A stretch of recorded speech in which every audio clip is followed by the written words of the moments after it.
papalit na kasi. Kaso, di ba siya pantay? Yung buto niya. Sumasakit ba siya? Pag umaga, Sumasakit? tulog. Sige, dito ka, dito ka. Dito ka mo po. Yan, dito ka mo po. Sige nga. Sara. Napudpud na yung mas malaki na yung angat dito. Sige nga. Ayan o. Mas napudpud na siya. Ang nangyari dyan, meron tayong tinatawag na degenerative. Pag matagal na panahon na tapos, wala, siyempre, hinahaya na natin. Nangangawit siya minsan, sumasakit. Pero hindi tayo pwedeng tumigil sa pagkain eh. Kakain tayo kahit pinakamalambot pa na mamon ang kinain mo. Nginuya mo pa rin, kukuskus pa rin yun. Pero siyempre, ilang beses ba tayo kumakain sa araw-araw? Ngayon, ang gagawin natin, hindi na po yan maano. Ang gagawin mo, bubugbugin mo ng wayaro kasi dito, lumaki na yung dito niya, pansin mo. Dito ang mas malaki na yung dito mo, yung cheekbone mo rito. Dito naman lubog. Yan ang nangyari. Pero yun nga, may sumasakit dito siya pag umaga, di ba? Yun ang kailangan mo, wala. Pati dito, Nangangawit. nangangawit. Yan ang mawawala. Pero yung bukol nung pag hinay, kumbaga ginanga mo ng todo, wala magiging pangkaraniwan yan. Tapos ang gagawin mo, bubugbugin mo to ng nguya. Sige nga. Sara. Sige nga. Dandan sara. One more, nga. Dandan sara. Sige nga. Last na to. Dandan sara.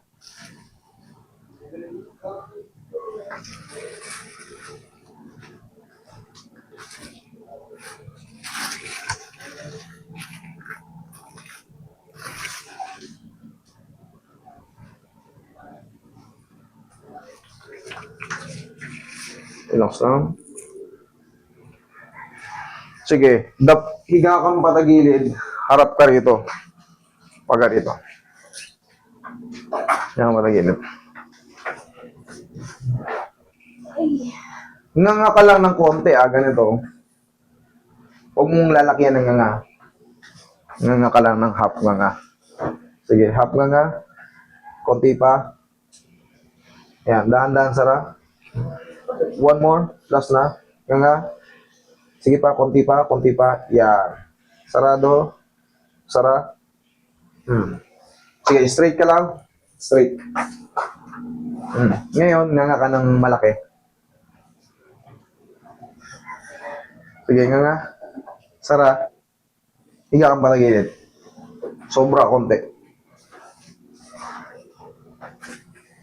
Sige nga malaki. Sige pa. Dandan sara. Yun. Okay. Isa pa. Straight ka ulit. Sumobra eh. Pwede naman, konti lang naman. Yan nga.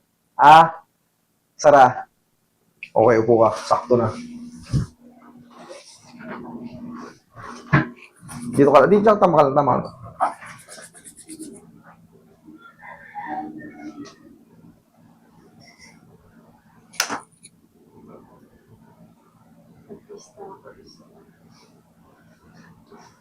Ma'am, pag maghihikap tayo, ang kontrolan natin dyan, tandaan mo, paloob yung ganito. Pag ganito, pag maghihikap tayo, parang hindi na siya sumakit. Ganito.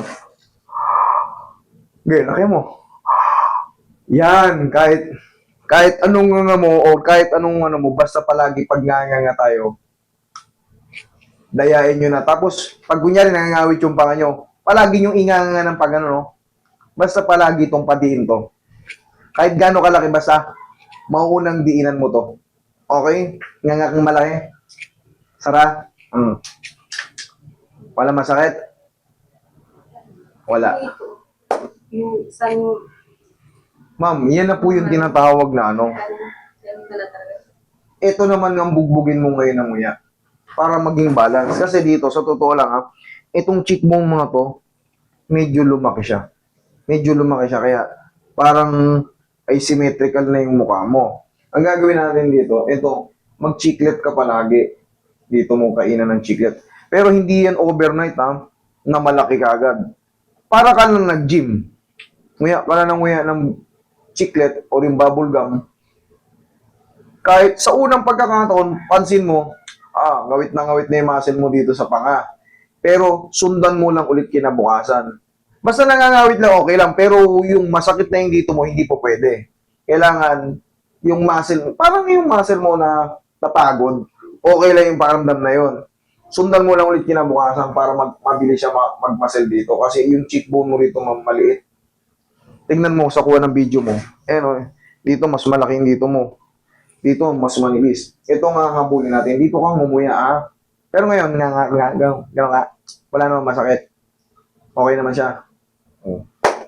Okay. Tapos ito lang, habulin mo lang ano. Ngayon, pag nag-bubble gum ka, ng straight ka, 2 linggo, tapos sumakit yung ganun mo, tsaka ka lang lumapit dito, maaari kong palitan ulit ng posisyon. Pero wala ka nang babayaran sa akin. Okay? Ganun lang, kasi kailangan lang natin to paglamanin. Inayos ko na yung ano niyan, alignment ng dyo mo, hindi na yung mga ngawit. Tapos tatandaan mo yung paghikab, ha? Ganun, ha? Tapos, nguyaan mo lang doon ng nguyaan ng bubble gum. Okay? Thank you.